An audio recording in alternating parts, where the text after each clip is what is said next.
അയർലൻഡില് അതിന്റെ ആദ്യത്തെ ട്രിപ്പാണ് കേട്ടോ. ഞാൻ UK നമ്മുടെ ലണ്ടനിലും ഇവിടെയൊക്കെ കുറെ പ്രാവശ്യം വന്നിട്ടുണ്ട്. പക്ഷെ ആദ്യമായിട്ടാണ് അയർലൻഡിൽ വരുന്നത്. ദുബായിൽ ഉണ്ടായിരുന്നിട്ട് ഇപ്പൊ അയർലൻഡിൽ എത്തിയ ആൾക്കാരുണ്ടോ ഇവിടെ? അവിടെ മടുത്ത ഓക്കെ. ഇപ്പൊ ഇവിടെ വന്നിട്ട് എങ്ങനെ തിരിച്ചു വരുമോ അങ്ങോട്ട്? എനിക്കറിയാം, തിരിച്ചു വന്ന ഡ്യൂട്ടി ഫ്രീ സാധനം വാങ്ങിച്ചു പോകാനല്ലേ. ചിഞ്ചു ചിലപ്പോൾ അധികം സംസാരിച്ചൊന്നും വരില്ല. അപ്പൊ അതുകൊണ്ട് തന്നെ അതിനും കൂടി ചേർത്താണ് ഞാൻ സംസാരിക്കുന്നത്. അപ്പോ സാധാരണ അവള് വീട്ടിലാണ് കൂടുതൽ സംസാരിക്കാറ്.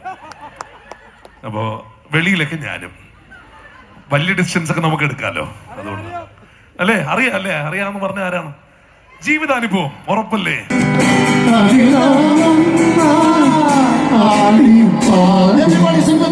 This side, on my count of 3, make some noise at the top of your lungs. 1, 2, 3, go! One more this side. 1, 2, 3, go! The crowd has spoken, Charles. Let's ring it!